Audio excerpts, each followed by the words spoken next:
بسم اللہ الرحمن الرحیم۔ السلام علیکم۔ ارے بھائی صاحب، رشتہ نہیں خزانہ لائی ہوں تمہاری لائبہ کے لیے۔ ایسا نصیب تو شہزادیاں لے کر پیدا ہوتی ہیں۔ زبیدہ خالہ نے اپنے مخصوص ڈرامائی انداز میں بات کا آغاز کیا۔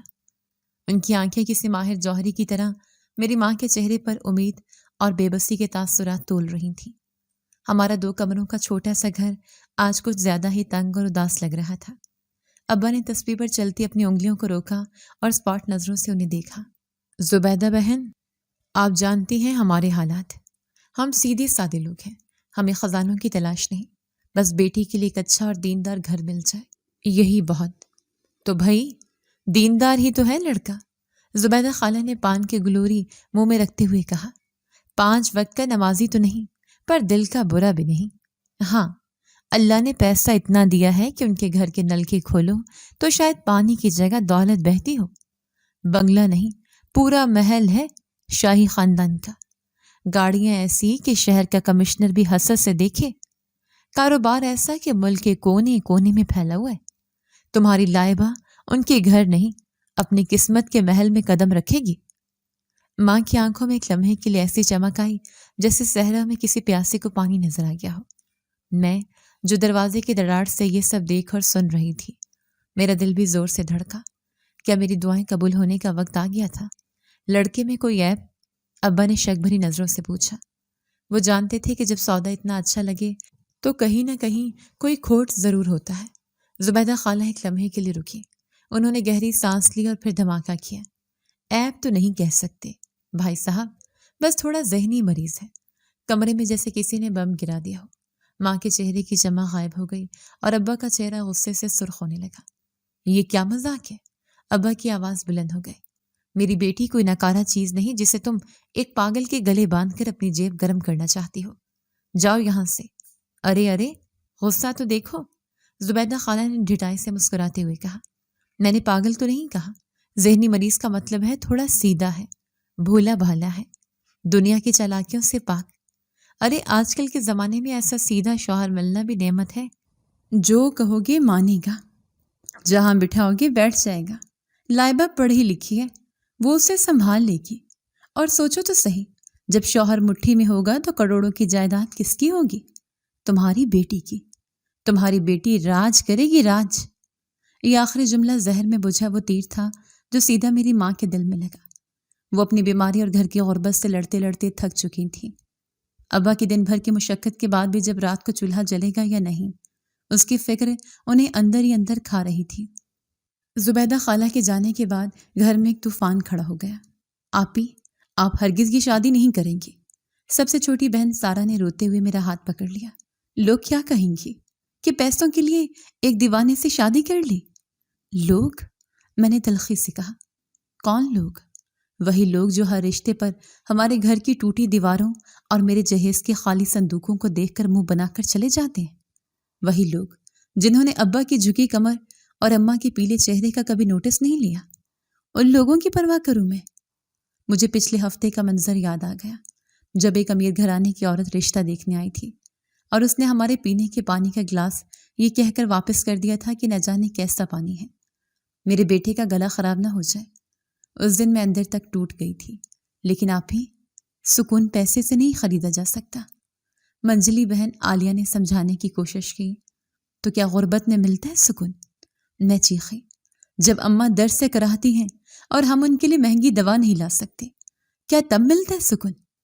جب ابا مزدوری نہ ملنے پر خالی ہاتھ گھر لوٹتے ہیں، کیا تب سکون ملتا ہے؟ میں اپنی خوشی کی قربانی دے کر تم سب کی زندگیاں خرید رہی ہوں۔ یہ سودا ہے، محبت نہیں، اور یہ سودا مجھے منظور ہے۔ اسی وقت ابا کمرے میں داخل ہوئے۔ ان کے ہاتھ میں ڈاکٹر کی ایک پرچی تھی اور چہرے پر ایسی شکست لکھی تھی جو میں نے پہلے کبھی نہیں دیکھی تھی۔ ڈاکٹر کہتا ہے کہ اماں کا علاج فوراً شروع کرنا پڑے گا۔ ایک ایک انجیکشن ہزاروں کا ہے۔ ان کی آواز کانپ رہی تھی۔ کہاں سے لاؤں میں اتنے پیسے؟ وہ وہی زمین پر بیٹھ گئے۔ ایک مضبوط انسان کا یوں ٹوٹنا قیامت سے کم نہیں تھا۔ اب فیصلہ ہو چکا تھا۔ یہ صرف میری زندگی کا سوال نہیں تھا، یہ میری ماں کی زندگی کا سوال تھا۔ میں نے ابا کے پاس جا کر ان کے ہاتھ تھام لیے۔ ابا، مجھے یہ رشتہ منظور ہے۔ ابا نے آنکھیں اٹھا کر مجھے دیکھا۔ ان کی آنکھوں میں درد، بے بسی اور ایک بیٹی کو قربان کرنے کا ناقابل بیان دکھ تھا۔ بیٹی، ان کے منہ سے صرف اتنا ہی نکلا۔ آپ کی بیٹی اتنی کمزور نہیں ہے۔ میں نے مسکرانے کی کوشش کی۔ میں سب سنبھال لوں گی، آپ بس اماں کی فکر کریں۔ اس رات ہمارے گھر میں کوئی نہیں سویا۔ آنسوؤں اور سسکیوں کے بیچ میری زندگی کا سب سے بڑا سودا طے پا چکا تھا۔ میں نے جنت خریدی تھی یا جہنم کا ٹکٹ، اس کا فیصلہ اب وقت نے کرنا تھا۔ جس دن میری رخصتی تھی، مجھے لینے کے لیے جو گاڑی آئی وہ اتنی شاندار اور لمبی تھی کہ ہماری پوری گلی اس میں سما جاتی۔ میں جب اس ٹھنڈی پرسکون گاڑی میں بیٹھی تو مجھے اپنے گھر کا شور، اپنی بہنوں کی ہنسی اور اماں کی لوریاں بہت یاد آئیں۔ میں نے اپنے آنسوؤں کو اندر ہی اتار لیا۔ اب رونا منع تھا۔ بنگلہ کسی خوابوں کے محل جیسا تھا۔ اونچے دروازے، سنگ مرمر کے فرش اور چھتوں پر لٹکے فانوس ستاروں کی طرح چمک رہے تھے، لیکن اس ساری چمک دمک میں ایک عجیب سی ٹھنڈک اور ویرانی تھی۔ میرے استقبال کے لیے میری ساس سعیدہ بیگم اور 2 نندیں ندا اور صدف ایسے کھڑی تھی جیسے وہ کسی مہمان کا نہیں بلکہ ایک نئی خریدے ہوئے فرنیچر کا انتظار کر رہی ہوں۔ تو یہ ہے وہ نایاب نمونہ جو امی نے بھائی کے لیے پسند کیا ہے۔ بڑی نند ندا نے مجھے ایک چکر لگا کر دیکھتے ہوئے کہا، جیسے میں کوئی عجائب گھر کی چیز ہوں۔ اس کا لباس انتہائی جدید اور کم تھا۔ اسے اندر لے آؤ، سعیدہ بیگم نے کسی ملازمہ کو حکم دینے والے لہجے میں کہا۔ اور سنو لڑکی، وہ میرے قریب آئی۔ ان کی آنکھوں میں کوئی نرمی نہیں تھی۔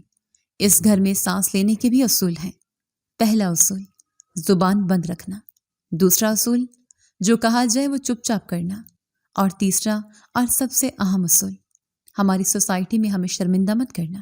سمجھ گئی؟ یہ استقبال نہیں، ایک واضح وارننگ تھی۔ میرا دل ڈوبنے لگا۔ میں جس محل کے خواب دیکھتی تھی وہ تو ایک خوبصورت جیل خانہ نکلا۔ مجھے جس کمرے میں لایا گیا وہ میرے پورے گھر سے بڑا تھا۔ ہر چیز قیمتی تھی لیکن بے ترتیب اور بے جان۔ بستر پر نعمان بیٹھا تھا۔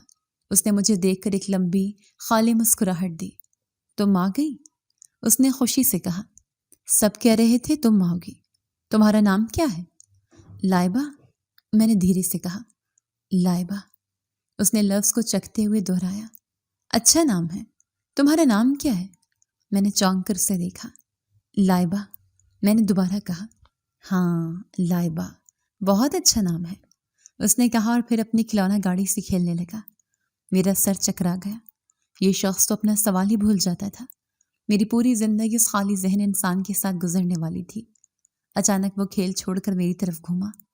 اس کی آنکھوں میں ایک سیکنڈ کے لیے ایک عجیب سی گہری چمک آئی جو اس کے خالی چہرے سے بالکل میل نہیں کھاتی تھی۔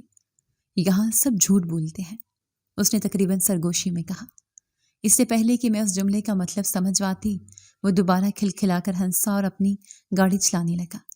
دیکھو میری گاڑی کتنی تیز چلتی ہے۔ میرے جسم میں خوف کی ایک سرد لہر دوڑ گئی۔ یہ کیا تھا؟ اس کا وہم یا ایک لمحاتی سچ؟ اگلی صبح میں فجر کی اذان کے ساتھ ہی اٹھ گئی۔ میں نے وضو کیا اور کمرے کے کونے میں جائے نماز بچھا لی۔ جو ہی میں نے نیت باندھی، لاؤنج سے تیز ترین موسیقی کی آوازیں آنے لگی۔ یہ کوئی عام گانے نہیں تھے بلکہ انتہائی بیہودہ اور شور شرابے والے مغربی گانے تھے جو جان بوجھ کر اتنی اونچی آواز میں چلائے گئے تھے کہ میرے کانوں کے پردے پھٹنے لگے۔ میں نے بمشکل اپنی نماز مکمل کی اور جب باہر نکلی تو ندا اور صدف صوفے پر بیٹھی کافی پیتے ہوئے ہنس رہی تھیں۔ او مائی گاڈ ندا دیکھو، صدف نے مجھے دیکھ کر ڈرامائی انداز میں کہا۔ گھر کی نئی مولان صاحبہ، انہوں نے اپنی نشریات شروع کر دی ہیں۔ نماز عبادت ہے، نشریات نہیں، میں نے اپنے لہجے کو مضبوط رکھتے ہوئے کہا۔ اور اس گھر میں اللہ کا نام لیا جا رہا ہے، اس پر آپ کو خوش ہونا چاہیے۔ خوشی؟ تبھی سعیدہ بیگم کچن سے نمودار ہوئی۔ ان کی آنکھوں میں حقارت تھی۔ ہمارے گھر میں خوشی پارٹیوں سے، موسیقی سے اور ہائی کلاس زندگی سے آتی ہے۔ یہ رونا دھونا اور اللہ اللہ تمہارے غریب خاندان کو مبارک ہو، یہاں یہ نہیں چلے گا۔ وہ میرے قریب آئیں اور میرے پاؤں کے پاس ایک گندا کپڑا پھینکا۔ یہ لو، تمہارا پہلا کام، جا کر اسٹور روم صاف کرو۔ اس گھر میں تمہاری اصلی جگہ وہی ہے۔ ان کا حکم اور ان کا انداز یہ بتانے کے لیے کافی تھا کہ میں بہو بن کر نہیں بلکہ ایک بے زبان، بے عزت غلام بن کر اس گھر میں آئی تھی۔ میرا امتحان اب شروع ہوا تھا۔ کچن کی ٹھنڈی دیوار سے ٹیک لگائے میں اپنے آنسو ضبط کرنے کی کوشش کر رہی تھی۔ ناشتے کی میز پر بھی طنز اور تضحیک کا سلسلہ جاری رہا تھا۔ ندا اور صدف میری ہر حرکت پر ایسے جملے کستی جیسے میں کوئی انسان نہیں، سرکس کا جانور ہوں۔ نعمان میرے پاس آیا اور خاموشی سے میری پلیٹ میں ایک بسکٹ رکھ کر مسکراتا ہوا چلا گیا۔ اس کی یہ چھوٹی سی ادا میرے زخموں پر مرہم کا کام کر گئی، لیکن یہ خوشی عارضی تھی۔ دوپہر میں سعیدہ بیگم نے مجھے اپنے کمرے میں طلب کیا۔ ان کا لہجہ ہمیشہ کی طرح سرد اور حاکمانہ تھا۔ آج شام میری کچھ سہیلیاں آ رہی ہیں، کمیٹی ہے۔ انہوں نے اپنے ناخنوں کو دیکھتے ہوئے کہا، میں نہیں چاہتی کہ میری محفل میں کسی قسم کا ڈرامہ ہو۔ تم کچن میں رہو گی اور جب بلایا جائے تو صرف چائے ٹرالی لے کر آؤ گی۔ جی امی جی، میں نے دھیرے سے سر ہلایا۔ ایک اور بات۔ وہ رکی اور مجھے سر سے پاؤں تک ایک تنقیدی نظر سے دیکھا۔ یہ کفن نما لباس پہن کر باہر مت آنا۔ الماری میں ایک سے ایک مہنگے اور ڈیزائنر سوٹ پڑے ہیں، ان میں سے کوئی پہن لینا۔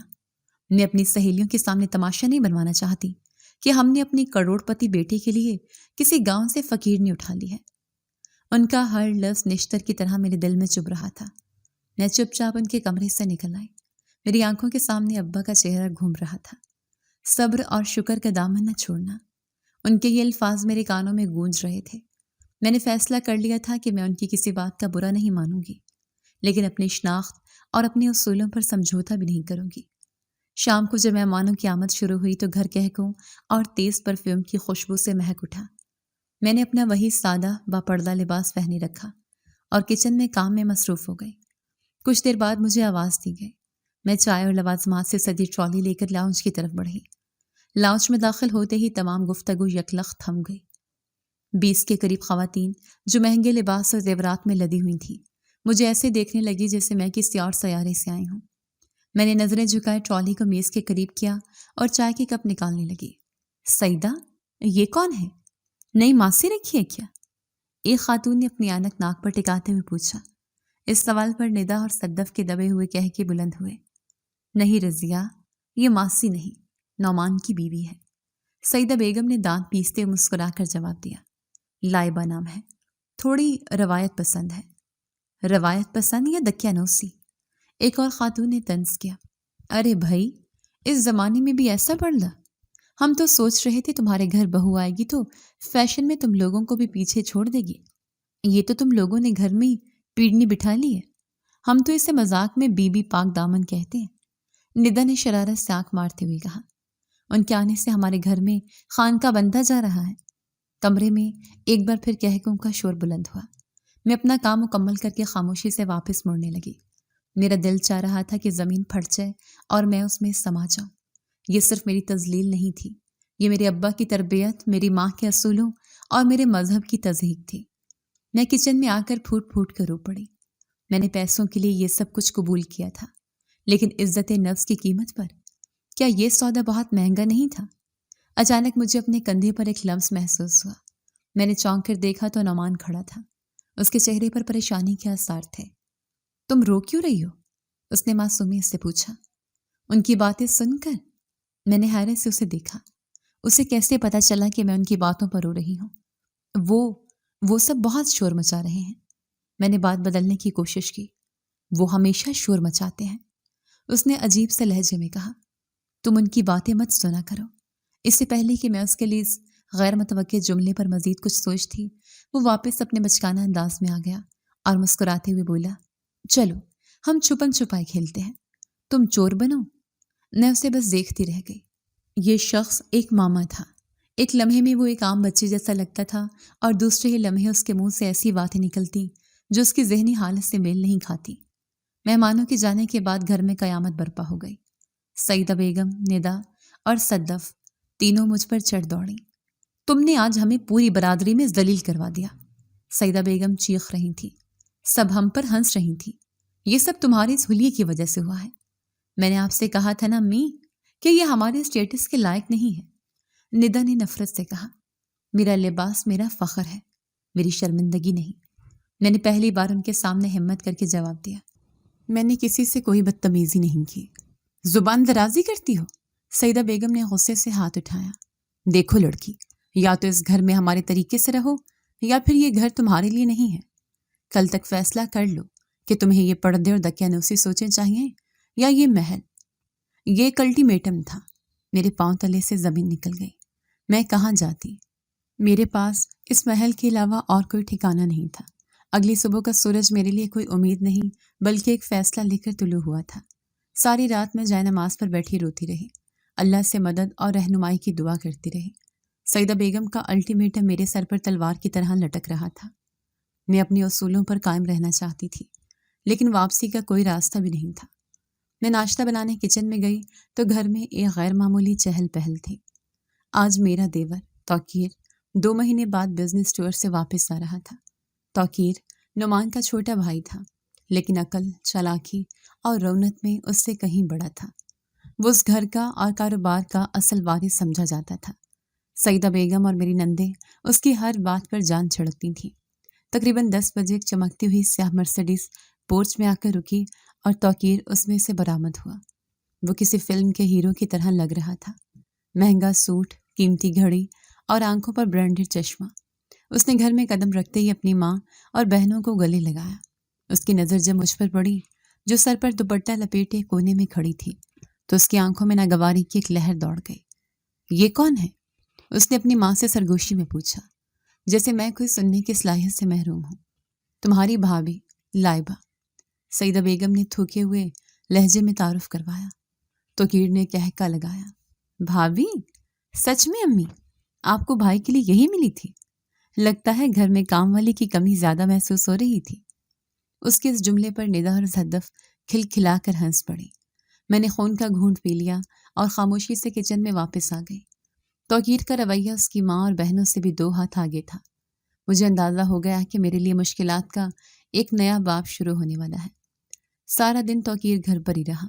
وہ اپنے لیپ ٹاپ پر کام کرتا، فون پر چیخ چیخ کر کسی کو ہدایات دیتا اور اپنی ماں اور بہنوں پر حکم چلاتا۔ نعمان اس کے سامنے بالکل بھیگی بلی بنا ہوا تھا۔ وہ اپنے بھائی سے ڈرتا تھا اور اس کے سامنے آتے ہی کسی کونے میں چھپ جاتا۔ توقیر بھی اسی محض گھر کا ایک فالتو فرنیچر سمجھ کر نظر انداز کر رہا تھا۔ دوپہر میں توقیر لاؤنج میں صوفے پر بیٹھا کسی سے فون پر غصے میں بات کر رہا تھا۔ میں نے کہا نا، مجھے وہ ڈیل ہر حال میں چاہیے۔ نہیں، میں کوئی بہانہ نہیں سنوں گا۔ اگر وہ کاغذات پر دستخط نہیں کرتا تو اسے اٹھوا لو۔ اس کی آواز میں ایک سفاکی تھی۔ میں جو پانی کا گلاس لے کر اس کے پاس گئی تھی، اس کی بات سن کر ٹھٹک گئی۔ وہ کس قسم کا کاروبار کرتا تھا؟ اس نے فون بند کیا اور غصے میں میز پر رکھا پیپر ویٹ اٹھا کر قالین پر پھینک دیا۔ نعمان جو پاس ہی فرش پر بیٹھا اپنی رنگین پنسلوں سے تصویر بنا رہا تھا، اس حرکت سے ڈر کر اچھل پڑا۔ اس کی گوہنی میز کے کونے سے ٹکرائی اور اس کے ہاتھ سے ایک پنسل چھوٹ کر توقیر کے مہنگے اطالوی جوتوں کے پاس جا گری۔ تمہیں نظر نہیں آتا؟ پاگل کہیں گے! توقیر اس پر دھاڑا۔ میرا موڈ پہلے ہی خراب ہے، اب تم نے یہ گند مچا دیا ہے، اٹھاؤ اسے۔ نعمان سہم کر دیوار سے لگ گیا۔ اس کی آنکھوں میں آنسو تھے۔ میں آگے بڑھی کہ پینسل اٹھا لوں، لیکن تبھی ایک عجیب واقعہ پیش آیا۔ نعمان جو خوفزدہ نظر آ رہا تھا اپنی جگہ سے اٹھا اور ڈرتے ڈرتے پینسل کی طرف بڑھا۔ اس کا جسم کانپ رہا تھا، لیکن جیسے ہی وہ جھکا اس نے انتہائی غیر محسوس اور شاطرانہ انداز میں اپنے پاؤں سے قالین کو ہلکا سا دھکا دیا۔ یہ حرکت اتنی معمولی اور تیز تھی کہ شاید کسی نے غور بھی نہ کیا ہو، لیکن میں بالکل سامنے کھڑی تھی اور میری نظر اسی پر تھی۔ اس کے پاؤں کی ٹھوکر سے قالین میں ایک سلوٹ پڑی اور توقیر کے پاؤں کے قریب پڑا ایک اہم فائل جس پر وہ کام کر رہا تھا پھسل کر صوفے کے نیچے چلے گئے۔ توقیر اپنی فون کالز میں اتنا مصروف تھا کہ اسے پتہ ہی نہیں چلا۔ نعمان نے اپنی پینسل اٹھائی، ایک نظر مجھ پر ڈالی، ایک ایسی نظر جو سیکنڈ کے 1000ویں حصے میں اس کے چہرے پر آئی اور غائب ہو گئی۔ اس نظر میں خوف نہیں، ایک عجیب سی ذہانت اور گہرائی تھی، اور پھر واپس اپنی جگہ پر جا کر معصومیت سے رنگ بھرنے لگا۔ میرا دل دھک سے رہ گیا۔ یہ کیا تھا؟ کیا یہ محض ایک اتفاق تھا یا یہ ایک سوچا سمجھا منصوبہ تھا؟ جس طریقے سے اس نے فائل کو چھپایا تھا وہ کسی کم عقل شخص کا کام نہیں ہو سکتا تھا۔ میرے ذہن میں ایک جھماکہ ہوا۔ اس گھر میں ہر کوئی یہ کردار نبھا رہا تھا، ہر چیز پر ایک نقاب تھا، لیکن سب سے خوفناک نقاب شاید وہ تھا جسے میں اب تک سب سے معصوم سمجھ رہی تھی۔ وہ رات میری زندگی کی سب سے بے چین رات تھی۔ میں بستر پر کروٹیں بدلتی رہی اور میری آنکھوں کے سامنے بار بار ایک ہی منظر گھوم رہا تھا۔ نعمان کا پاؤں، قالین میں پڑتی سلوٹ اور صوفے کے نیچے پھسلتی ہوئی وہ فائل۔ یہ کوئی اتفاق نہیں تھا، یہ ایک ذہین نادیدہ ہاتھ سے کھیلی گئی شطرنج کی ایک چال تھی، اور اس کھیل میں نادانستہ طور پر ایک اہم مہرے کی بیوی بن چکی تھی۔ میرا ذہن ہزاروں سوالات کی زد میں تھا۔ اگر نعمان کا ذہنی مرض محض ایک ڈرامہ ہے تو وہ کون ہے؟ اس نقاب کے پیچھے کیسا چہرہ چھپا ہے؟ دوست کا یا دشمن کا؟ کیا وہ بھی اسی قید خانے کا ایک قیدی ہے یا وہ خود اس کھیل کا سب سے بڑا کھلاڑی ہے؟ اس کی معصومیت بھری باتیں، اس کی بچوں جیسی حرکتیں، اور پھر اچانک اس کی آنکھوں میں چمکنے والی وہ گہری، سب کچھ جان لینے والی ذہانت۔ مجھے لگا جیسے میں کسی بھنور میں پھنس گئی ہوں۔ مجھے سچائی جاننی تھی، ہر قیمت پر۔ میں نے فیصلہ کیا کہ اب میں نعمان کو رحم کی نظر سے نہیں بلکہ ایک جاسوس کی نظر سے دیکھوں گی۔ اگلی صبح جب میں اٹھی تو گھر میں ایک عجیب طوفان برپا تھا۔ توقیر شیر کی طرح اپنے پنجرے میں ٹہل رہا تھا۔ وہ فائل اس کے لیے زندگی اور موت کا مسئلہ بن چکی تھی۔ وہ گھر کے ہر ملازم سے جانوروں کی طرح تشویش کر رہا تھا۔ کہاں ہے فائل؟ کریم کاکا؟ وہ گھر کے سب سے پرانے اور وفادار ملازم پر دھاڑ رہا تھا۔ زمین کھا گئی یا آسمان نکل گیا؟ سچ سچ بتاؤ، ورنہ آج تمہاری نوکری اور پینشن دونوں کا آخری دن ہوگا۔ صاحب، مجھے کچھ نہیں معلوم۔ بوڑھا ملازم ہاتھ جوڑ کر کانپ رہا تھا۔ نہیں معلوم؟ توقیر نے قریب پڑا گلدان اٹھا کر غصے سے زمین پر پٹخ دیا۔ اس گھر میں میری مرضی کے بغیر پتا بھی نہیں ہلتا، اور اتنی اہم فائل غائب ہو گئی۔ نکلو یہاں سے، تم سب ناکارہ ہو، دفع ہو جاؤ۔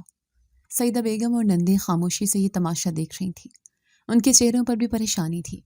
مجھے اندازہ ہو رہا تھا کہ اس فائل میں ضرور کوئی ایسا راز تھا جس پورے خاندان کی بنیادیں ہلا سکتا تھا۔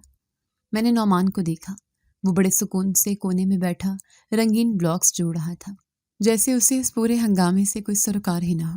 لیکن میں نے نوٹ کیا کہ جب توقیر چیختا تو اس کے ہاتھ ایک لمحے کے لیے رک جاتے اور اس کی نظریں بلاکس پر ہوتی، مگر اس کے کان پوری طرح توقیر کی باتوں پر لگے ہوتے۔ میں نے اسے آزمانے کا فیصلہ کیا۔ میں نے ایک اردو اخبار اٹھایا اور اس کے قریب بیٹھ گئی۔ میں نے جان بوجھ کر کاروبار کی خبر اونچی آواز میں پڑھنا شروع کی۔ اسٹاک مارکیٹ میں شدید مندی، شاہ گروپ کے شیئرز کی قیمتیں گر گئیں۔ پھر میں نے معصومیت سے اس سے پوچھا، نعمان، یہ مندی کیا ہوتی ہے؟ اس نے بلاک سے نظر اٹھائی اور اخبار کو دیکھا۔ اخبار میں خبر کے ساتھ ایک ریچھ کی تصویر بنی تھی جو بیئر مارکیٹ کی علامت تھی۔ اس نے تصویر پر انگلی رکھی اور بچوں کی طرح مسکرایا۔ ریچھ دیکھو لائبہ، کتنا بڑا ریچھ ہے۔ پھر اس نے میری آنکھوں میں دیکھا اور کہا، ریچھ کو جب بھوک لگتی ہے نا تو وہ سب کچھ کھا جاتا ہے، سب ختم کر دیتا ہے۔ یہ ایک بچے کا جواب تھا، لیکن یہ اسٹاک مارکیٹ کی مندی کی سب سے بہترین اور خوفناک تشریح بھی تھی۔ اس نے کس طیارے میں سب کچھ سمجھا دیا تھا۔ میرے جسم میں خوف کی ایک سرد لہر دوڑ گئی۔ میرا شک یقین میں بدل چکا تھا۔ وہ نہ صرف ڈرامہ کر رہا تھا بلکہ وہ انتہائی ذہین تھا۔ اسی شام جب میں کچن سے اپنے کمرے کی طرف جا رہی تھی، توقیر نے مجھے کوریڈور میں روک لیا۔ اس کی آنکھیں نشے میں لال ہو رہی تھیں اور اس کے چہرے پر وحشت تھی۔ میں نے تمہیں سب کچھ دیکھتے ہوئے محسوس کیا ہے، وہ غرایا۔ تم خود کو بہت ہوشیار سمجھتی ہو؟ وہ میرے بالکل قریب آ گیا، یہاں تک کہ مجھے اس کی سانسوں سے آتی شراب کی بو محسوس ہوئی۔ وہ فائل تمہاری پوری فیملی کی کل قیمت سے زیادہ قیمتی تھی، اس نے میری آنکھوں میں دیکھتے ہوئے کہا۔ میری ماں نے تمہیں وارننگ دی تھی، میں تمہیں نتیجہ بتا رہا ہوں۔ اگر تم نے یہ پردے کا ڈرامہ ختم کر کے ایک تابعدار بیوی کی طرف رہنا شروع کیا تو میں صرف ایک فون کروں گا، تمہارا مزدور باپ کسی جھوٹے کیس میں جیل میں سڑ رہا ہوگا اور تمہاری بہنوں کو کالج سے نکال دیا جائے گا۔ تم سوچ بھی نہیں سکتی کہ میری پہنچ کہاں تک ہے۔ اس نے مجھے دیوار کے ساتھ لگا دیا۔ میرا دل خوف سے حلق میں آ گیا۔ تو فیصلہ کر لو، میری بات مانو گی یا اپنے خاندان کی بربادی کا تماشا دیکھو گی؟ اس نے اپنا ہاتھ میری طرف بڑھایا ہی تھا کہ ہمارے کمرے سے کوئی چیز ٹوٹنے کی زوردار آواز آئی، کریک، اور اس کے ساتھ ہی نعمان کے دل دہلا دینے والے چیخ بلند ہوئی۔ میرا ہوائی جہاز، ہائے، میرا سب سے پیارا کھلونا توڑ دیا۔ توقیر نے چونک کر اس طرف دیکھا۔ نعمان ایک بچے کی طرح فرش پر لوٹ پوٹ ہو رہا تھا۔ لعنت ہے اس منحوس پر، توقیر نے غصے سے کہا۔ اس گھر میں ایک مصیبت کم تھی جو یہ دوسری بھی ہے۔ وہ مجھے چھوڑ کر غصے سے بڑبڑاتا ہوا کمرے کی طرف بڑھ گیا۔ میں کانپتی ہوئی وہیں دیوار سے لگ کھڑی تھی۔ نعمان نے مجھے ایک بار پھر بچا لیا تھا۔ یہ اب کوئی اتفاق نہیں تھا۔ ایک لمحے بعد نعمان اپنے کمرے کے دروازے پر نمودار ہوا۔ وہ اب بھی سسکیاں لے رہا تھا، لیکن اس کی نظریں مجھ پر تھیں۔ اس نے کسی کو دیکھے بغیر ٹوٹے ہوئے کھلونے کے ٹکڑے اٹھانا شروع کر دیے، لیکن پھر اس کی آواز میرے کانوں میں آئی، ایک سرگوشی جو صرف میرے لیے تھی۔ اس گھر کی دیواریں بھی سنتے ہیں، محتاط رہو۔ یہ کہہ کر وہ دوبارہ اونچی آواز میں رونے لگا۔ یہ ایک اقرار تھا، ایک انتباہ تھا، ایک خفیہ اتحاد کا اعلان تھا۔ اس لمحے میں مجھے احساس ہوا کہ میں نے اس گھر میں اپنا سب سے خطرناک اور سب سے طاقتور ساتھی ڈھونڈ لیا ہے۔ اس رات کے واقعے کے بعد میرے اور نعمان کے درمیان ایک انکہا رشتہ قائم ہو گیا تھا۔ اب ہم لفظوں سے زیادہ آنکھوں سے بات کرتے تھے۔ جب بھی ہم کمرے میں اکیلے ہوتے، اس کے چہرے سے معصومیت کا نقاب چند لمحوں کے لیے اتر جاتا اور وہ ایک تھکا ہوا سمجھدار انسان نظر آتا۔ وہ مجھ سے بات نہیں کرتا تھا، لیکن اس کی موجودگی مجھے ایک عجیب سا تحفظ کا احساس دلاتی تھی۔ مجھے معلوم تھا کہ میں اس گھر میں اکیلی نہیں ہوں۔ دوسری طرف توقیر کا رویہ میرے ساتھ دن بدن زیادہ جارحانہ ہوتا جا رہا تھا۔ وہ مجھے نیچا دکھانے کا کوئی موقع ہاتھ سے جانے نہیں دیتا تھا۔ اس کی نظروں میں میرے لیے شدید نفرت اور حقارت تھی، جیسے میں اس کی کسی قیمتی چیز پر قابض ہو گئی ہوں۔ ایک رات میں کچن سے پانی لینے گئی تو لاؤنج سے آتی آوازوں نے مجھے ٹھٹکنے پر مجبور کر دیا۔ توقیر، سعیدہ بیگم اور دونوں نندے وہاں بیٹھے تھے۔ میں دیوار کی اوٹ میں چھپ کر ان کی باتیں سننے لگی۔ امی، ہمیں جلد از جلد نعمان کو قانونی طور پر ذہنی معذور قرار دلوانا ہوگا۔ یہ توقیر کی آواز تھی۔ ایک بار ڈاکٹر کی رپورٹ بن گئی تو میں اس کی ساری جائیداد کا پاور آف اٹارنی حاصل کر لوں گا۔ اس کی شادی کروانے اسی منصوبے کا پہلا قدم تھا، تاکہ سب کو یقین ہو جائے کہ اسے ایک نگران کی ضرورت ہے۔ لیکن اس لڑکی کا کیا کریں گے؟ سعیدہ بیگم نے تشویش سے پوچھا۔ وہ جتنی سیدھی دکھتی ہے اتنی ہے نہیں، آپ اس کی فکر نہ کریں، توقیر نے ایک شیطانی کہکا لگایا۔ اس جیسی لڑکیوں کو قابو میں کرنا مجھے اچھی طرح آتا ہے۔ ایک بار جائیداد ہمارے نام ہو جائے، پھر اسے ایسا دھکا دیں گے کہ یہ سیدھی اپنے باپ کی جھونپڑی میں جا گرے گی، اور اگر اس نے منہ کھولا تو، ندا نے پوچھا، تو اس کا منہ ہمیشہ کے لیے بند کر دیں گے۔ توقیر کی آواز میں ایسی صفاقی تھی کہ میرے پیروں تلے سے زمین نکل گئی۔ یہ لوگ صرف دولت کے بھوکے نہیں تھے، یہ قاتل تھے۔ وہ نعمان کی زندگی اور اس کی ہر چیز کو ہڑپ کر جانا چاہتے تھے، اور میں ان کے راستے کا پتھر تھی۔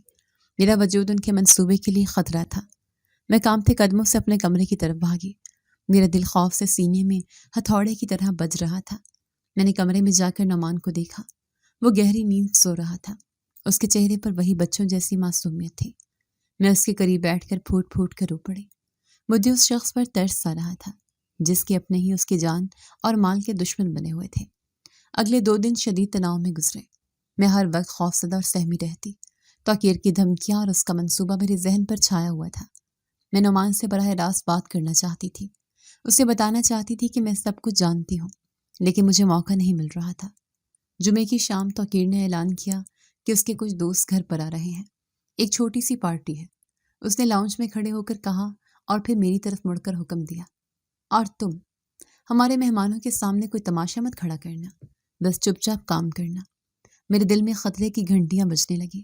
توقیر کے دوست یقیناً اسی کی طرح کے ہوں گے۔ رات 8 بجے مہمانوں کی آمد شروع ہوئی۔ 2-3 چمکتی گاڑیوں سے توقیر جیسے ہی 6-7 نوجوان اترے۔ وہ سب اونچی آواز میں کہہ کے لگا رہے تھے، اور ان کا رویہ انتہائی بے باکانہ تھا۔ ان میں سے ایک، جس کا نام شاید آصف تھا، سب سے زیادہ بدتمیز نظر آ رہا تھا۔ اس کی گندی نظریں گھر کی ملازماؤں سے ہوتی ہوئی ندا اور صدف پر بھی پڑ رہی تھیں، جو اس کی توجہ حاصل کر کے خوش ہو رہی تھیں۔ لاؤنج مردانہ کہکوں اور سگریٹ کے دھوئیں سے بھر گیا۔ میں کچن میں ان کے لیے کھانے پینے کا سامان تیار کر رہی تھی۔ میرا دل بری طرح گھبرا رہا تھا۔ لائبہ، سعیدہ بیگم نے کچن میں آ کر کہا، جاؤ ان سب کے لیے چائے بنا کر لے جاؤ۔ امی جی، میں دیور کے دوستوں کے سامنے، میں نے ہمت کر کے کہنا چاہا۔ بکواس بند کرو، وہ چیخی، جیسا کہا ہے ویسا کرو، کوئی ضرورت نہیں ہے اتنی پردے دار بننے کی۔ مجبوراً مجھے چائے کی ٹرالی تیار کرنی پڑی۔ میرے ہاتھ کانپ رہے تھے۔ مجھے ایسا لگ رہا تھا جس سے میں خود اپنی عزت کے ٹرے سجا کر بھوکے بھیڑیوں کے سامنے جا رہی ہوں۔ جب میں کچن سے باہر نکلی تو میں نے اپنے کمرے کی طرف ایک نظر ڈالی۔ دروازہ تھوڑا سا کھلا تھا۔ اندر نعمان کھڑا تھا۔ وہ کھیل نہیں رہا تھا، وہ کھڑکی کے پاس کھڑا باہر باغ کی طرف دیکھ رہا تھا۔ اس کے کندھے تنے ہوئے تھے، اور اس کے چہرے پر بچوں جیسی کوئی معصومیت نہیں، بلکہ ایک چٹان جیسی سختی اور انتظار تھا۔ ایسا انتظار جیسے کوئی شکاری اپنے شکار کے جال میں پھنسنے کا منتظر ہو۔ میرا دل دھک سے رہ گیا۔ آج رات کچھ ہونے والا تھا، کچھ بہت برا، اور شاید کچھ ایسا جو اس گھر کی ہر دیوار کو ہلا کر رکھ دے گا۔ میرے ہاتھ کانپ رہے تھے۔ چائے کی ٹرالی کا پہیہ قالین پر ایک منحوس آواز پیدا کر رہا تھا، جیسے وہ میرے انجام کا اعلان کر رہا ہو۔ میں نے گہری سانس لی اور لاؤنج میں قدم رکھا۔ اندر کا ماحول میری بدترین توقعات سے بھی برا تھا۔ 7-8 لڑکے صوفوں پر نیم دراز تھے، ہوا میں سگریٹ کا دھواں اور کہکوں کا شور تھا۔ ندا اور صدف ان کے ساتھ ایسے بے تکلفی سے ہنس رہی تھیں جیسے وہ ان کے بھائی کے نہیں بلکہ اپنے دوستوں۔ او ہو، بھائی تالیوں سے استقبال کرو، توقیر نے مجھے دیکھ کر بلند آواز میں کہا۔ ہماری بھابھی جان بی بی پاک دامن تشریف لا چکی ہیں۔ ایک کہکا بلند ہوا۔ میں نے نظریں جھکائے میز کی طرف بڑھنا شروع کیا۔ واہ توقیر، یار تم نے تو بتایا ہی نہیں تھا کہ گھر میں ایسا نایاب ٹکڑا چھپا رکھا ہے۔ آصف نامی لڑکے نے اپنے تیل والی نظریں مجھ پر گاڑتے ہوئے کہا۔ ہم سے کیسا پردہ بھابھی جی؟ میں نے اس کی بات کو نظر انداز کیا اور چائے کی کپ نکالنے لگی۔ میرا دل چاہ رہا تھا کہ میں یہ سب کچھ پھینک کر بھاگ جاؤں۔ اتنی جلدی کیا ہے؟ توقیر نے کہا۔ ہمارے دوست آپ سے کچھ بات کرنا چاہتے ہیں۔ مجھے کچن میں کام ہے، میں نے ہمت کر کے دھیمے لہجے میں کہا۔ او ہو، اتنی شرمیلی؟ آصف اپنی جگہ سے اٹھ کر میرے پاس آ گیا۔ ہم تمہیں کھا تھوڑی جائیں گے، ذرا یہ نقاب تو ہٹا، ہم بھی تو دیکھیں چاند سا چہرہ۔ یہ کہتے ہوئے اس نے میری طرف ہاتھ بڑھایا۔ دور رہو مجھ سے، میری آواز میں لرزش تھی۔ ارے تم تو غصہ کر گئی، وہ ہنسا۔ توقیر اور اس کے باقی دوست بھی صورتحال سے لطف اندوز ہو رہے تھے۔ میں تو بس اچانک اس نے جھپٹ کر میرا بازو پکڑ لیا۔ میں نے کہا نا، ایک بار چہرہ دکھا دو، چھوڑو میرا بازو، بے شرم انسان۔ میں نے اپنا بازو چھڑانے کی کوشش کی، میری آنکھوں میں آنسو آ گئے۔ توقیر نے کہہ لگایا۔ چھوڑ بھی دو آصف، وہ ایسے نہیں مانے گی۔ نہیں، میں تو آج بھابھی کا دیدار کر کے جاؤں گا۔ آصف نے میرا بازو مزید سختی سے پکڑ لیا۔ یہ میری برداشت کی حد تھی۔ میں نے اپنی پوری طاقت جمع کی اور اس کے منہ پر ایک زوردار تھپڑ دے مارا۔ چھٹاخ! کمرے میں ایک لمحے کے لیے موت کا سناٹا چھا گیا۔ آصف کا چہرہ غصے اور حیرت سے سرخ ہو گیا۔ تیری ہمت کیسے ہوئی مجھے تھپڑ مارنے کی؟ وہ غرایا۔ 1-2 ٹکے کی لڑکی! اس نے مجھے مارنے کے لیے ہاتھ اٹھایا ہی تھا کہ لاؤنج کے دروازے سے ایک برف جیسی سرد اور فولاد جیسی مضبوط آواز گونجی۔ اسے ہاتھ لگانے کی کوشش بھی مت کرنا۔ سب نے چونک کر دروازے کی طرف دیکھا۔ میں نے بے آنسو بھری آنکھوں سے دیکھا۔ وہاں نعمان کھڑا تھا، لیکن یہ وہ نعمان نہیں تھا جسے یہ گھر جانتا تھا۔ اس کے کندھے سیدھے تھے، اس کی آنکھوں میں بچوں جیسی معصومیت کی جگہ ایک دہکتی ہوئی آگ تھی، اور اس کے چہرے پر برسوں کی ذہانت اور صبر کا تاثر تھا۔ اس کا ذہنی مریض والا نقاب اتر چکا تھا۔ نعمان؟ توقیر حیرت سے بولا، پھر ہنسا۔ تم یہاں کیا کر رہے ہو؟ چلو اپنے کمرے میں جا کر کھیلو۔ نعمان نے توقیر کو مکمل طور پر نظر انداز کر دیا۔ اس کی نظریں صرف آصف پر جمی تھیں، جو اب بھی میرا بازو پکڑے ہوئے تھا۔ میں نے کہا، نعمان نے ایک ایک لفظ چبا کر کہا، میری بیوی کا بازو چھوڑ دو۔ اس کے لہجے میں ایسی دہشت تھی کہ آصف نے فوراً میرا بازو چھوڑ دیا، جیسے اسے بجلی کا جھٹکا لگا ہو۔ نعمان دھیرے دھیرے چلتا ہوا کمرے کے بیچ میں آیا۔ اس کے چال میں ایک عجیب سی خود اعتمادی اور طاقت تھی۔ وہ سیدھا توقیر کے سامنے جا کر رکا۔ تم لوگوں نے کیا سمجھا تھا؟ نعمان کی آواز اب بھی دھیمی مگر کسی دھاڑ سے زیادہ خوفناک تھی۔ کہ میں پاگل ہوں، بے وقوف ہوں، تمہارے ہر ظلم، ہر سازش کو سمجھ نہیں سکتا؟ یہ تم کیا کہہ رہے ہو؟ تمہاری طبیعت تو ٹھیک ہے؟ توقیر کا چہرہ سفید پڑ چکا تھا۔ میری طبیعت بالکل ٹھیک ہے، نعمان نے کہا، اور اگلے ہی لمحے اس کا ہاتھ اٹھا اور ایک زوردار گھونسا توقیر کے جبڑے پر پڑا۔ لیکن اب تمہاری طبیعت ٹھیک نہیں رہے گی۔ کمرے میں بھگدڑ مچ گئی۔ نعمان نے توقیر کو گریبان سے پکڑ لیا اور اسے بے تحاشا مارنا شروع کر دیا۔ تمہاری ہمت کیسے ہوئی میری عزت پر ہاتھ ڈالنے کی؟ وہ چیخ رہا تھا۔ پہلے تم لوگوں نے میرا مال چھیننے کی کوشش کی، اور اب میری بیوی؟ توقیر کے دوست خوفزدہ ہو کر اپنے دوست کو بچانے بڑھے، لیکن نعمان کے غصے کے آگے کسی کی ایک نہ چلی۔ اس وقت وہ ایک زخمی شیر لگ رہا تھا جو اپنے شکار کو چیر پھاڑ رہا ہو۔ سیدہ بیگم اور نندے شور سن کر بھاگتی ہوئی آئیں۔ ہائے اللہ، یہ کیا ہو رہا ہے؟ نعمان، چھوڑ دو میرے بیٹے کو، سیدہ بیگم چیخ رہی تھی۔ میں وہیں کھڑی تھی، سکتے کے عالم میں۔ میرے آنسو خشک ہو چکے تھے۔ جس شخص کو میں اپنا سب سے بڑا بوجھ سمجھتی تھی، وہ میرا محافظ بن کر کھڑا تھا۔ ڈرامہ ختم ہو چکا تھا اور اصل کہانی اب شروع ہوئی تھی۔ توقیر کے دوست اسے ادموئی حالت میں اٹھا کر کسی بھوت کی طرح گھر سے بھاگ گئے۔ لاؤنج میں اب صرف ہم 5 لوگ رہ گئے تھے۔ توقیر فرش پر پڑا کرا رہا تھا۔ سیدہ بیگم، ندا اور صدف تینوں نعمان کو ایسے دیکھ رہی تھی جیسے انہوں نے کوئی اجنبی دیکھ لیا ہو۔ ان کے چہروں پر خوف، حیرت اور خوف کے ملے جلے تاثرات تھے۔ نعمان، کیا تم پاگل ہو گئے ہو؟ سیدہ بیگم نے آخر کار چیخ کر خاموشی کو توڑا۔ تم نے اپنے بھائی پر ہاتھ اٹھایا؟ بھائی؟ نعمان نے ایک زہریلی مسکراہٹ کے ساتھ کہا، یہ میرا بھائی نہیں ہے اور تم میری ماں نہیں ہو۔ یہ جملہ ایک بم کی طرح گرا۔ تینوں عورتوں کے چہرے فک ہو گئے۔ کیا بکواس کر رہے ہو تم؟ سیدہ بیگم کی آواز کانپ رہی تھی۔ بکواس؟ نعمان میری طرف مڑا۔ اس کی آنکھوں میں ایک لمحے کے لیے نرمی آئی۔ تم ٹھیک ہو؟ میں نے صرف سر ہلایا۔ میرے منہ سے آواز نہیں نکل رہی تھی۔ وہ دوبارہ ان تینوں کی طرف مڑا۔ بکواس میں نہیں، آپ لوگ 20 سال سے کرتے آ رہے ہیں۔ میں نے سب سنا تھا۔ اس رات جب میرے والد کا انتقال ہوا تھا، میں چھپ کر سب سن رہا تھا۔ تم اور توقیر کا باپ، جو میرا سودیلا چچا تھا، کیا منصوبے بنا رہے تھے؟ یہ جھوٹ ہے، ندا چیخی۔ جھوٹ؟ نعمان ہنسا، ایک ایسی ہنسی جس میں درد اور فتح دونوں شامل تھے۔ میں نے سنا تھا کہ تم لوگ مجھے پاگل قرار دے کر میری ساری جائیداد ہڑپ کرنا چاہتے ہو، مجھے کسی پاگل خانے میں پھینک دینا چاہتے تھے۔ میں اس وقت بچہ تھا، ڈر گیا تھا۔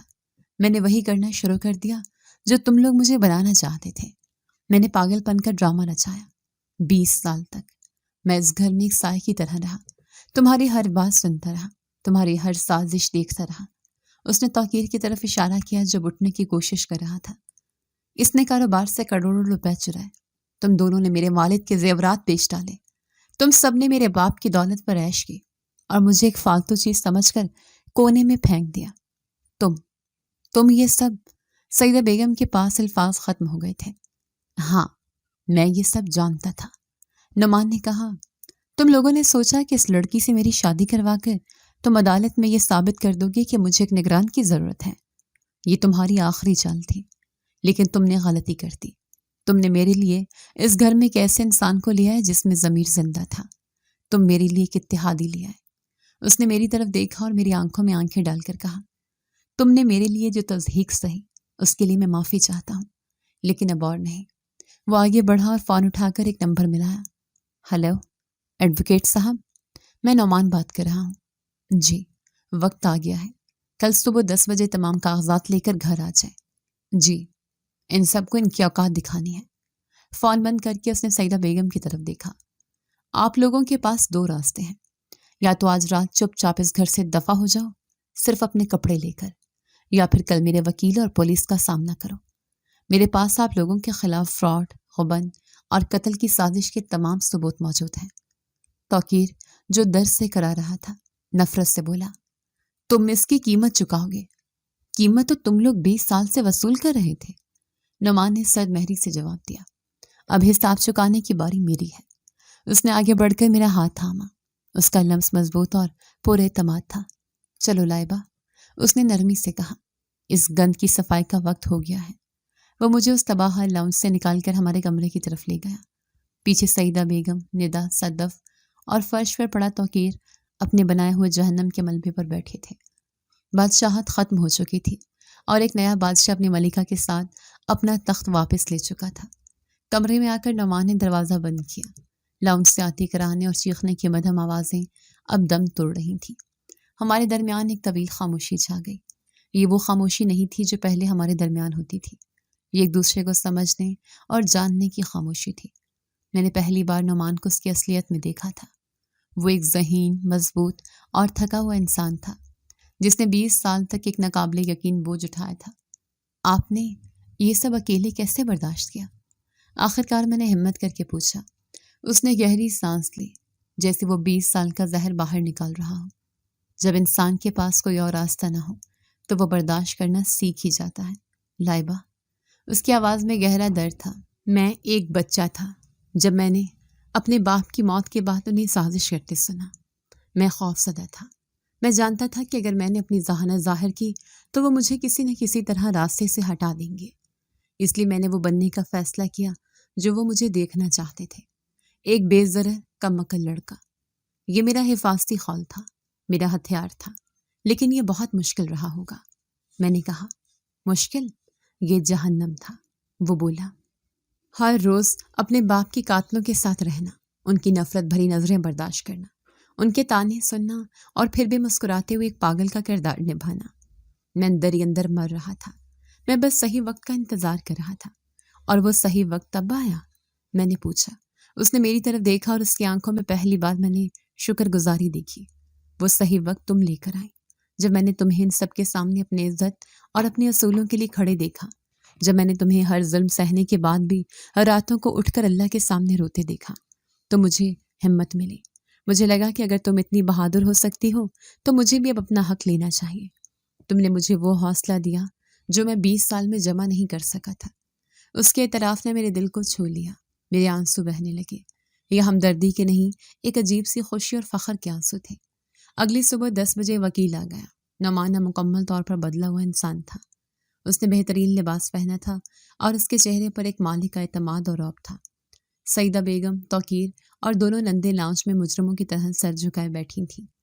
ایڈوکیٹ صاحب، کارروائی شروع کریں، نعمان نے حکم دیا۔ وکیل صاحب نے اپنے بریف کیس سے کاغذات کا ایک پلندہ نکالا۔ محترمہ سعیدہ بیگم، مرحوم کریم صاحب یعنی نعمان کے والد کی وصیت کے مطابق آپ جائیداد کی صرف نگران تھے، مالک نہیں، وکیل نے پروفیشنل لہجے میں کہا۔ وصیت میں صاف لکھا تھا کہ نعمان صاحب کے بالغ ہونے اور ذہنی طور پر صحت مند ثابت ہونے پر تمام اثاثے ان کے نام منتقل ہو جائیں گے۔ ہمارے پاس ڈاکٹرز کی رپورٹس ہیں جو ثابت کرتی ہیں کہ نعمان صاحب بالکل ٹھیک ہے۔ یہ جھوٹ ہے، یہ رپورٹس جعلی ہیں۔ توقیر چیخا۔ جعلی؟ وکیل مسکرایا۔ جعلی تو وہ اکاؤنٹس ہیں جن میں آپ پچھلے 15 سال سے کمپنی کا پیسہ منتقل کرتے رہے۔ میرے پاس آپ کے ہر فراڈ، ہر غبن کا ثبوت موجود ہے۔ آپ چاہیں تو ہم یہ معاملہ عدالت میں لے جا سکتے ہیں، جس کا نتیجہ کم از کم 25 سال قید ہوگا۔ یہ سن کر ان سب کے چہروں پر ہوائیاں اڑنے لگی۔ نعمان، بیٹا، ایسا نہ کرو، سعیدہ بیگم نے پہلی بار بے بسی سے کہا۔ ہم تمہارے اپنے ہیں۔ اپنے؟ نعمان نے تلخی سے کہا۔ اپنے وہ نہیں ہوتے جو مال و دولت کے لیے قتل کی سازشیں کرے۔ میں نے آپ لوگوں کو کل رات ایک موقع دیا تھا۔ آپ چاہتے تو عزت سے جا سکتے تھے، اب آپ بے عزت ہو کر جائیں گے۔ اس نے سیکیورٹی گارڈ کو اشارہ کیا۔ ان چاروں کو ان کے کمرے تک لے جاؤ۔ انہیں صرف اپنے کپڑے ساتھ لے جانے کی اجازت ہے۔ ان کا ایک ایک پیسہ، زیور، سب کچھ اسی گھر کا ہے اور یہیں رہے گا۔ انہیں گھر کے باہر چھوڑا۔ گارڈز آگے بڑھے۔ وہ چاروں چیختے رہے، بد دعائیں دیتے رہے، لیکن ان کے سننے والا کوئی نہیں تھا۔ توقیر جاتے جاتے نفرت بھری نظروں سے نعمان کو دیکھ کر غرایا۔ میں تمہیں برباد کر دوں گا نعمان، تم مجھے جانتے نہیں۔ نعمان نے سکون سے جواب دیا۔ میں تمہیں بہت اچھی طرح جانتا ہوں۔ جب وہ سب چلے گئے تو گھر میں ایک عجیب سا سکون اور خاموشی چھا گئی، جیسے برسوں کا طوفان تھم گیا ہو۔ میں اور نعمان دروازے میں کھڑے انہیں جاتے ہوئے دیکھ رہے تھے۔ سب ختم ہو گیا؟ میں نے آہستہ سے پوچھا۔ شاید، نعمان نے کہا۔ تبھی اس کا فون بجا۔ اس نے فون اٹھایا، دوسری طرف کی بات سنی اور اس کے چہرے کے تاثرات سخت ہو گئے۔ کیا؟ کہاں ہوا ایکسیڈنٹ؟ اس نے فون پر پوچھا، پھر میری طرف دیکھ کر بولا، توقیر کی گاڑی شہر سے باہر ایک ٹرک سے ٹکرا گئی ہے۔ ہسپتال کا ماحول عجیب وحشت ناک تھا۔ سفید راہداریوں میں دوائیوں کی بو اور ایک انجانا خوف بسا ہوا تھا۔ نعمان نے مجھے گاڑی میں ہی انتظار کرنے کو کہا اور خود اندر چلا گیا۔ وہ توقیر کی خارج جانے نہیں گیا تھا، بلکہ اس خطرے کے مکمل خاتمے کی تصدیق کرنے گیا تھا جس نے اس کی زندگی کے 20 سال نگل لیے تھے۔ کچھ دیر بعد جب وہ واپس آئے تو اس کا چہرہ اسپاٹ تھا، لیکن آنکھوں میں ایک طوفان کے تھم جانے جیسی خاموشی تھی۔ ڈاکٹر کہتے ہیں وہ زندہ رہے گا، نعمان نے گاڑی چلاتے ہوئے کہا، لیکن شاید پھر کبھی اپنے پیروں پر کھڑا نہیں ہو سکے گا۔ اس کا تکبر، اس کی طاقت، سب کچھ اب ایک ویل چیئر تک محدود ہو گیا ہے۔ راستے میں سے سعیدہ بیگم اور دونوں بہنیں ملی۔ ان کے چہروں پر شاہی رونق کی جگہ اب بھکاریوں جیسی بے بسی تھی۔ ان کے قیمتی لباس ہسپتال کے دھول میں اٹے ہوئے تھے اور آنکھیں ویران تھیں۔ دیکھو، دیکھو تم نے اپنے بھائی کا کیا حال کر دیا، سعیدہ بیگم نے اسے دیکھ کر نفرت سے کہا، مگر آواز میں وہ پہلے جیسی دھاڑ نہیں تھی۔ تمہاری وجہ سے میرا بیٹا۔ میں نے کچھ نہیں کیا، نعمان نے گاڑی روکے بغیر سرد مہری سے جواب دیا۔ یہ اس کے اپنے غرور اور پاگل پن کا انجام ہے۔ اس نے غصے میں گاڑی چلائی۔ وہ کسی اور بے گناہ کی جان بھی لے سکتا تھا۔ قدرت نے صرف اسی کو سزا دی جس نے گناہ کیا تھا۔ یہ کہہ کر اس نے گاڑی کی رفتار بڑھا دی۔ اس نے پیچھے مڑ کر بھی نہیں دیکھا۔ اس کے لیے وہ باب ہمیشہ کے لیے بند ہو چکا تھا۔ اگلے چند ہفتے تبدیلی کے تھے۔ نعمان نے کاروبار کو ایسی ذہانت اور مہارت سے سنبھالا کہ پرانے ملازم بھی دنگ رہ گئے۔ اس نے اپنے والد کے وفادار لوگوں کے واپس بلایا اور توقیر کے تمام بدماش اور چاپلوس ساتھیوں کی نوکری سے نکال دیا۔ گھر اب واقعی ایک پرسکون پناہ کا لگ رہا تھا۔ ایک سپہر وکیل صاحب ہم سے ملنے آئے۔ وہ کچھ کاغذات لے کر آئے تھے۔ سر، آپ کی ہدایت کے مطابق میں نے ندا اور صدف کے سسرال والوں کو قانونی نوٹس بھیج کر مطلع کر دیا تھا کہ آپ دونوں کا آپ کی جائیداد میں کوئی حصہ نہیں ہے۔ اور نتیجہ؟ نعمان نے پوچھا۔ بالکل ویسا ہی جیسا آپ نے سوچا تھا، وکیل نے مسکراتے ہوئے کہا۔ ندا کے شوہر نے ایک ہفتے کے اندر طلاق کے کاغذات بھیج دیے۔ اس کے خاندان کو امید تھی کہ آپ ان کا ڈوبتا ہوا کاروبار بچائیں گے۔ جب امید ختم ہوئی تو رشتہ بھی ختم، اور صدف کو اس کے سسرال والوں نے کل سامان سمیت اس کی ماں کے پاس چھوڑ دیا ہے۔ کہتے ہیں کہ بغیر سٹیٹس کے بہو انہیں قبول نہیں۔ نعمان نے گہری سانس لی۔ لالچ پر قائم رشتے ایسے ہی ٹوٹتے ہیں۔ کچھ ہفتوں بعد ایک صبح نعمان نے مجھے حیران کر دیا۔ تیار ہو جاؤ، ہم تمہارے گھر جا رہے ہیں۔ ہم ایک سادہ گاڑی میں اپنے گاؤں کی طرف روانہ ہوئے۔ جب گاڑی گلی میں داخل ہوئی تو سب حیرت سے دیکھ رہے تھے۔ ابا اور اماں ہمیں دیکھ کر بھاگتے ہوئے باہر آئے۔ اماں اب پہلے سے بہت بہتر لگ رہی تھیں۔ ان کے چہرے پر صحت کی لالی لوٹ آئی تھی۔ میری بچی، اماں نے مجھے گلے لگایا اور پھوٹ پھوٹ کر رو پڑی۔ ہم تو تمہاری فکر میں گھل گئے تھے۔ اللہ کا شکر ہے تم خوش ہو۔ میں نے نعمان کی طرف دیکھا جو میرے ابا کے ساتھ انتہائی عزت اور احترام سے بات کر رہا تھا۔ وہ ذہنی مریض نہیں تھا جس سے ڈر کر میرے والدین نے میری شادی کی تھی، بلکہ وہ ایک قابل فخر اور محبت کرنے والا داماد تھا۔ ابا جی، نعمان نے میرے والد کے ہاتھ تھام کر کہا، میں جانتا ہوں آپ لوگوں نے کس حال میں لائبہ کا ہاتھ میرے ہاتھ میں دیا۔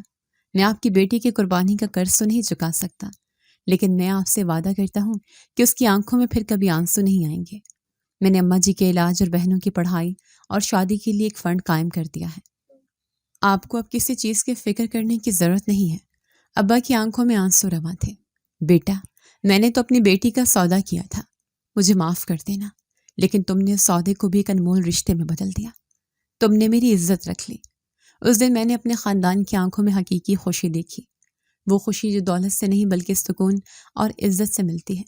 واپسی پر گاڑی میں خاموشی تھی، لیکن یہ ایک پرسکون خاموشی تھی۔ جب ہم اپنے گھر پہنچے تو نعمان نے میرا ہاتھ تھاما۔ تمہارے ابا نے کہا کہ انہوں نے تمہاری قربانی دی تھی، نعمان نے میری آنکھوں میں دیکھتے ہوئے کہا، لیکن سچ یہ ہے کہ تم نے اپنے خاندان کی عزت کے لیے قربانی دی تھی، اور میں اس قربانی کی عزت کرنا چاہتا ہوں۔ اس نے مجھے وہی کاغذات تھمائے جو کچھ دن پہلے وکیل لایا تھا۔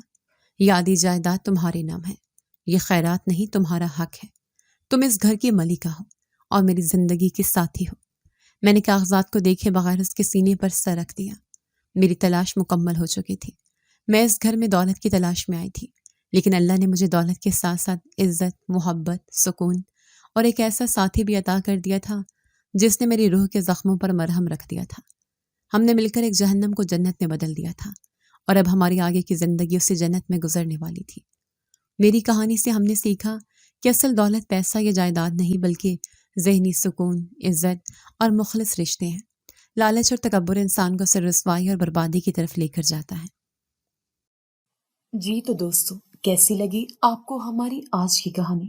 اپنی رائے کا اظہار ہمارے کمنٹس باکس میں ضرور کیجیے گا، اور اگر آپ کو ہماری ویڈیو پسند آئی ہے تو کر لیجیے ہمارے چینل کو سبسکرائب، ویڈیو کو لائک اور بیل آئیکن لازمی پریس کر لیجیے تاکہ ہر نئی آنے والی ویڈیو کا نوٹیفیکیشن آپ کو بر وقت موصول ہو سکے۔ ملتے ہیں ایسی ہی ایک سبق آموز کہانی کے ساتھ، تب تک کے لیے اللہ نگہبان۔